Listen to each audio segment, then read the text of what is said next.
성결제일교회 김웅 목사입니다. 청년부 김웅 목사입니다. 담임 목사인 줄 알고 헷갈리겠습니다. 네, 먼저 태국에서 그 하나님의 그 뜻을 따라 선교하며 은혜의 그 복음을 전하는 선교사님 그 가정과 또 이곳에 함께한 성도들과 그리고 하나님의 그 선교를 보고 은혜 받고자 이 땅을 밟은 그런 상격제일교회 그 청년부의 그 상 가운데 하나님의 놀라운 그 은혜와 평강이 넘칠 수 있기를 소망합니다. 우리 같이 서로 인사하시면 좋을 것 같습니다. 이렇게 한번 인사하면 좋을 것 같은데요. 하나님의 그 은혜와 평강이 넘치기를 소망합니다 하고 같이 인사하시겠습니다. 네, 하나님의 은혜와 평강이 넘치시기를 소망합니다. 우리가 지금 본문 읽었던 그 말씀처럼 위로에 대한 그런 메시지를 오늘 전하고자 합니다. 우리는 지금 불안한 시대를 살아가고 있습니다. 굉장히 경제적인 그런 불안정과 그리고 사람과의 그 관계의 그런 불안정, 그리고 또는 질병과 앞날에 대한 그런 두려움을 안고 살아가는 그런 분들이 굉장히 많이 계신 것 같습니다. 이런 시대에 우리에게 가장 필요한 것은 무엇일까요? 그것은 바로 위로가 아닐까 생각해 봅니다. 그런데 세상이 주는 위로는 굉장히 일시적이고 제한적인 것 같습니다. 그래서 사람들이 찾는 그 위로 가운데 많은 부분이 술로 위로를 삼거나 아니면 어떤 요즘 최근에 그 청년들 가운데서는 도파민을 굉장히 자극해서 뭐 핸드폰이라든지 아니면 다른 뭐 유튜브라든지 다른 어떤 쇼츠나 여러 가지 그런 도파민을 자극할 수 있는 또 한편으로는 뭐 마약이나 아니면 여러 가지 그런 도파민을 많이 자극할 수 있는 그런 것들로 잊어버리게 하는 것으로 인해서 위로를 받으려고 하거나 아니면 또는 자신이 있는 곳에서 이탈하는 것을 경험하면서 잠시 피하려고 하는 그런 모습들이 많이 있는 것 같습니다. 이런 것들은 대부분 고통을 잠시 덜어주고 덮어줄 뿐 근본적인 위로는 되지 않는다라는 것이죠. 이런 불안한 시대의 성경은 한시적인 그런 위로가 아니라 참된 위로를 제시하고 있습니다. 오늘 본문의 그 3절에서 4절을 보면 이렇게 말씀합니다. 찬송하리로다. 그는 우리 주 예수 그리스도의 그 하나님이시요 자비의 아버지시요 모든 위로의 하나님이시며 우리의 모든 환난 중에서 우리를 위로하사 우리로 하여금 하나님께 받은 위로로서 모든 환난 중에 있는 자들을 능히 위로하게 하시는 이시로다. 그렇습니다. 성경에서 말씀하는 이 참된 위로자는 예수 그리스도의 그 하나님, 자비의 아버지이신 하나님이 참된 위로자라고 말씀하고 있습니다. 오늘 본문을 접목해서 말씀을 계속해서 살펴본다면 바울이 이 고린도 후서를 쓸 그 당시에 굉장히 극심한 고난을 겪고 있었다라는 것입니다. 8절에서 10절에 말씀하고 있는 것처럼 아시아에서 당한 그 환난을 이야기하면서 그 안에 말하지 못할 고난들을 토로하고 있는 모습을 볼 수가 있는데요. 그 고통은 채찍질을 39번이나 당할 정도의 그런 신체적인 그런 고통과 그리고 바울을 배신하며 공격했던 그런 영혼의 고통, 그리고 아시아에서의 극심한 압박과 그 죽음의 위협을 느낄 정도의 그런 심리적 고통이 수반되는 것이었습니다. 그런데 놀랍게도 바울은 이 모든 고난 속에서 특별한 것을 경험합니다. 그것은 바로 위로해 주시는 하나님을 경험한 것입니다. 오늘 우리도 바울이 경험한 그 위로의 그 하나님을 오늘 본문을 통해서 알아볼 수 있는 그런 시간을 가져볼 수 있기를 소망합니다. 그래서 세 가지를 살펴볼 것인데요. 먼저 첫 번째로 고통 중에 임하는 하나님의 그 위로가 어떠한 것인지 우리가 살펴보고, 두 번째로 위로받은 자가 또 위로하는 자가 된다라는 것을 우리가 살펴볼 것입니다. 그리고 세 번째로 그 죽음 위협 가운데 있으면서도 온전히 하나님만 의지할 수 있는 그런 믿음을 우리가 살펴볼 수 있기를 소망합니다. 먼저 첫 번째로 고통 중에 임하는 하나님의 그 위로가 어떠한 것인가를 살펴볼 수 있기를 소망합니다. 바울은 8절 하반절에서 밝히듯이 힘의 격도로 심한 고난을 당하며 살 소망까지 끊어졌다라고 말하는 것을 볼 수가 있습니다. 이처럼 그가 겪은 고난은 엄청나게 극심한 그런 고난이었습니다. 고린도 후서 11장 24절에서 28절에 그의 고난에 대해서 그런 목록이 나열되고 있는데요. 이런 목록이 나열됩니다. 채찍을 39번이나 맞고 돌에 맞고 3번 배에서 파선당하며 강도의 위험과 동족의 그 위험과 이방인의 그 위험과 여러 위험을 당했지만 그럼에도 바울은 하나님의 위로를 받았다라고 말합니다. 바울은 하나님을 자비의 아버지시여 모든 위로의 하나님이라고 3절에 소개하고 있습니다. 이것은 하나님께서 우리의 그 고난을 외면하지 않으시며 친히 우리에게 찾아오셔서 위로하시는 그 하나님을 선포하고 있는 것입니다. 여기서 위로는 단순히 고난의 그 상황을 제거해 주는 것을 넘어서 고난 속에서도 흔들리지 않는 그런 평안과 소망을 잃지 않게 붙들어 주시는 그 하나님의 은혜를 말합니다. 바울은 4절에 이어서 우리의 모든 환난 중에서 우리를 위로하사라고 고백하면서 하나님의 그 위로가 어떤 상황에서도 제한이 없다라는 것을 강조합니다. 이런 제한 없는 그 위로를 경험한 구약의 인물이 있습니다. 바로 욥입니다. 욥은 극심한 고난과 고통을 겪었습니다. 재산을 잃고 자녀를 잃은 슬픔이 있었죠. 더군다나 건강까지 악화되면서 친구에게까지 비난을 받게 됩니다. 그의 입술에 좋은 말이란 있을 수가 없지 않을까 싶습니다. 그래서 욥기 3장 11절에는 욥은 이렇게 단식합니다. 내가 날 때부터 죽었더라면. 절망적일 수밖에 없는 그런 상황에 욥은 그 상황 속에서도 하나님을 향한 신뢰를 놓지 않았습니다. 결국 하나님께서 욥에게 찾아오셔서 친히 말씀하시며 위로를 하셨습니다. 그래서 욥은 욥기 42장 5절에 이렇게 말씀합니다. 내가 죽게 대하여 귀로 듣기만 하였사오나 이제는 눈으로 주를 배움나이다 라고 고백하면서 고난을 통해서 하나님을 더욱 깊이 알게 되는 은혜를 경험하게 되었습니다. 그리고 선교사님도 그리고 여기에 계신 어떤 분들도 나름대로 그 고난이 분명히 있고 앞으로도 계속 또 있으며 계속 진행 중에 있는 그런 고난이 있을 수 있습니다. 우리 태국의 비전트리 본 우리 청년들의 그 삶에도 나름대로의 그런 고난이 있었습니다. 여기 온다고 아르바이트 하면서 또 비용을 준비하지 못해서 끝까지 돈을 안 내고 있었던 청년도 있었고 어떻게든 하나님의 은혜로 내게 됐지만 굉장히 또 육체적인 아픔이 있었던 청년도 있었고 그리고 사람과의 관계에 있어서 이런저런 나름의 고난이 있었던 그런 분도 있었습니다. 그러나 하나님은 그런 환난과 고난 중에 위로하시는 분이심을 이번 비전 트립을 통해서 다시 한번 확인하는 그런 시간을 가진 것 같습니다. 사람이 아닌 다른 어떤 것이 아닌 오직 유일하신 그 위로의 하나님을 바라보도록 인도하신 하나님을 경험하였던 것입니다. 이처럼 우리의 삶에 다양한 불안과 고난 등의 그런 형태들을 겪을 수 있습니다. 오늘 말씀은 이런 모든 환난 속에서도 하나님은 우리를 위로하신다라고 말씀합니다. 우리의 인생에 고난이 없을 수 없습니다. 당연히 고난이 있는 것이 우리의 인생입니다. 그래서 고난이 없을 때가 아니라 고난 속에서 하나님의 그 위로를 구하고 그 위로를 경험하는 것이 믿는 자들의 인생인 줄 믿습니다. 여기 브릿지 교회에 계신 모든 성도님들과 비전트림 팀 그리고 또 함께 예배에 참석하신 분들의 그 삶에 이와 같은 하나님의 그 위로가 있기를 그리고 위로하시는 하나님을 경험하시기를 간절히 소망합니다.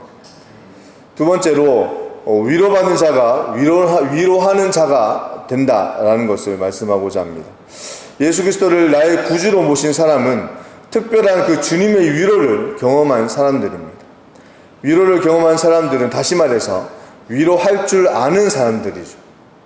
하나님께서 우리를 위로하시는 목적은 단순히 우리의 그 자신만을 편안하게 하기 위함이 아닙니다. 바울은 4절에서 이렇게 말씀합니다. 같이 한번 읽어보면 좋을 것 같은데요. 4절에 말씀을 그냥 제가 읽어드리겠습니다. 우리의 모든 환난 중에서 우리를 위로하사 우리로 하여금 하나님께 받는 위로로서 모든 환난 중에 있는 자들을 능히 위로하게 하시는 이시도다 라고 말씀합니다. 우리가 고난 중에 받는 그 하나님의 그 위로는 다른 환난 가운데 있는 사람들에게 위로할 수 있는 공감적 능력을 얻게 되는 것입니다.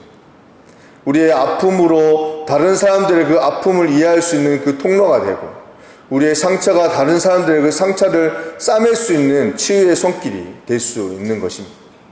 이것이 바로 받은 위로를 흘려보낼 수 있는 선교적 사명이라고 할 수 있는 것이죠. 그런 의미에서 여기에 계신 하나님의 그 위로를 받은 모든 분들은 하나님의 그 위로를 건네줄 수 있는 선교사라고 할 수가 있습니다. 그래서 우리 한번 이렇게 서로에게 위로하면 좋을 것 같습니다. 반갑습니다, 선교사님 하고 이렇게 위로하면 좋겠습니다. 같이 한번 위로하시겠습니다. 네. 제가 무슨 말씀하시는지 이해가 안 되시는 건 아니죠? 네. 우리가 하나님의 그 위로를 건네줄 수 있는 선교사들입니다. 성경에도 이런 위로자가 있습니다. 바로 요셉을 말씀드리고 싶습니다. 야곱의 아들 그 요셉은 형들의 그 시기로 인해서 노예로 팔려가게 되었죠. 부모에게도 굉장한 고통이었을 것이고 본인에게도 굉장한 환난의 그 길을 겪게 되었습니다. 그 이후 그는 보디발의 그 아내로 인해서 감옥에 갇히고 극심한 고난을 겪게 됩니다. 그러나 모든 고난 속에서 하나님은 요셉과 함께 하시며 그를 위로하였습니다. 그의 고난은 결국 애굽의 그 총리가 되면서 기근으로 고통받고 있는 그 수많은 사람들에게 구원의 그 역할을 하게 되고 자신을 팔았던 형제들 또한 그들에게 구원의 그 역할을 감당하게 되었다라는 것입니다. 하나님의 그 위로를 경험한 요셉은 그 하나님의 그 시선과 그 마음으로 그의 형제들을 바라보며 이렇게 이야기합니다. 창세기 45장 5절에 이렇게 말씀하고 있습니다. 당신들이 나를 이곳에 팔았다고 해서 근심하지 마소서. 한탄하지 마소서. 하나님이 생명을 구원하시려고 나를 당신들보다 먼저 보내셨나이다. 요셉에게 임한 그 하나님의 그 위로가 다른 이들을 살리는 그 사명으로 확장된 모습을 보여주는 대표적인 예라고 할 수가 있겠습니다. 그래서 위로받은 자가 위로하는 자가 되었다라는 것이죠.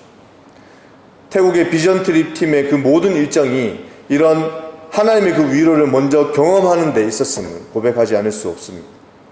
이곳에 오기 전에 말씀을 나누고 그리고 기도로 모이고 그리고 선교에 대한 그 공부를 하며 이 땅을 위로해 주실 그 하나의 주님을 바라보며 이 땅을 밟았습니다. 그리고 그 기반 위에 선교사님의 그 큰 그림을 그 큰 빅피처를 우리 하나님 이야기하셨기에 우리 그 하나님의 그 빅피처를 보여주시는 그 하나님을 보고 우리가 이 선교 이 땅을 밟았기에 이미 우리는 하나님의 그 큰 그림 안에 완성된 것을 기대하면서 이 땅 가운데 왔다라는 것이죠. 그래서 이 땅의 그 역사와 기독교인들, 이 태국을 향한 그 하나님의 그 마음, 이 땅을 향한 하나님의 그 기독교인들의 그 여러 가지 순교자들의 그 상황들을 우리가 보고 배우면서 직접 찾아가서 그 현장을 느끼면서 다시 한번 이 땅을 향하는 그 하나님의 그 위로를 느꼈다라는 것이죠. 이 땅에 헌신하며 충성하신 그 선교사님의 그 삶에 고난이 많이 있었겠지만 그 아픔과 상처에는 결코 헛된 것이 아니었던 것인 줄 믿습니다. 하나님께서는 그 고난 속에서 위로하셨고 그리고 이제 그 위로를 통해서 다른 이들을 위로하는 상처 입은 치유자로 부르셨음을 다시 한번 믿습니다. 선교사님들 뿐만 아니라 여기 계신 모든 분들이 이런 상처 입은 치유자가 될 수 있기를 소망합니다. 여러분이 받은 하나님의 그 위로를 나눠주는 성도님들이 될 수 있기를 소망합니다. 그들의 그 이야기를 경청하고 기도하며 그리스도의 그 사랑으로 품어줄 때 하나님의 그 위로의 통로가 될 것입니다. 그렇게 하나님의 그 위로를 나눠주는 그런 성도님들 될 수 있기를 축원합니다. 세 번째로 죽음의 그 위협 속에서도 하나님만 의지하는 그 믿음이 이 바울에게 나타나고 있습니다. 바울이 아시아에서 자신이 당한 그 환난을 이렇게 표현합니다. 8절에 보면 힘에 겹도록 심한 고난을 당하여 살 소망까지 끊어지고 우리는 우리 자신이 사형 선고를 받은 줄 알았으니 라고 이야기합니다. 이 말씀은 바울이 얼마나 큰 고난을 당했는지 생생하게 보여주는 표현입니다. 그러나 바울은 이런 절망적인 그런 상황 속에서도 9절에 자기를 의지하지 말고 오직 죽은 자를 다시 살리시는 하나님만 의지하라 라고 고백합니다. 극한의 그 고통은 바울로 하여금 인간적인 기대가 아닌 오직 하나님만 의지하게 만들었습니다. 죽음의 그 위협 속에서도 하나님을 의지하는 그 믿음은 가장 큰 위로이면서 능력이며 부활의 소망을 품게 만들었습니다. 우리가 잘 아는 그 다니엘과 그의 그 세 친구 사드락, 메삭, 아벳느고와 같이 바빌론 포로 생활 가운데서도 하나님을 향한 믿음을 굳게 지킨 그 인물들을 우리는 살펴볼 수 있습니다. 느부갓네살 그 왕이 세운 그 금신상에 대해서 절하지 않으면 그 풀무불에 던져질 위협 속에서도 그들은 이렇게 고백합니다. 다니엘서 3장 17절에서 18절에 이렇게 고백하고 있습니다. 왕이여, 우리가 섬기는 하나님이 계시다면 우리를 맹렬히 타는 풀무불 가운데서 능히 건져내시겠고 왕의 손에서도 건져내시리이다. 그렇게 하지 아니하실지라도 왕이여, 우리가 왕의 신들을 섬기지도 아니하고 왕이 세우신 금신상에게 절하지도 아니할 줄을 아옵소서. 그들은 죽음의 그 위협 앞에서도 하나님만 의지하며 믿음의 그 선택을 했고 결국 하나님께서는 그들을 풀무불 속에서 건져내셨습니다. 극한의 고난 가운데 하나님만 의지하는 그 믿음이 어떻게 승리하는지를 보여주고 있는 그런 부분이다라고 볼 수가 있겠습니다. 선교의 현장에서는 언제든지 예상하지 못하는 일들이 벌어질 수 있습니다. 건강의 문제나 잘 되던 것도 안 되거나 그리고 생각하지 못한 위험에 처할 수도 있죠. 이러한 문제들은 바울이 고백한 것처럼 살 소망까지 끊어지는 듯한 느낌을 줄 수 있습니다. 그렇지만 그때 오직 죽은 자를 다시 살리시는 하나님만 믿고 의지하여야 할 것입니다. 모든 인간적인 방법이 막혔을 때 무릎 꿇고 기도하면 하나님의 그 능력과 인도하심을 그 구하면 하나님은 역사하시고 우리의 그 믿음을 더욱 강건하게 하실 줄 믿습니다. 우리의 삶 가운데 혹시 깊은 절망의 그 순간이 있다면 모든 것을 내려놓고 오직 하나님만 바라보며 의지하며 나아가시는 분들 되시길 소망합니다. 우리를 위로하시는 그 주님은 죽은 자를 살리시는 분이시며 불가능을 가능하게 하시는 분이십니다. 위로하시는 그 하나님만 의지하며 살아가는 믿음의 위로자가 될 수 있기를 축원합니다. 말씀을 마무리하겠습니다. 고린도후서 1장을 통해서 위로의 하나님을 우리는 보았습니다. 하나님은 우리의 모든 환난 중에서 우리를 위로하시고 그 위로를 통해서 다른 이들을 위로하시는 선교적 위로하는 그런 선교적 사명을 주시며 그리고 죽음의 위협 속에서도 오직 하나님만 의지하게 하시는 분이십니다. 그러니 힘든 인생을 살아가며 위로자로 살아가는 그 성도님들의 그 삶에 주님의 그 은혜가 가득하기를 소망합니다. 힘을 내시기를 바랍니다. 모든 위로의 그 하나님께서 우리의 그 발걸음을 인도하시고 놀라운 은혜로 채워주시기를 주님의 이름으로 축원합니다.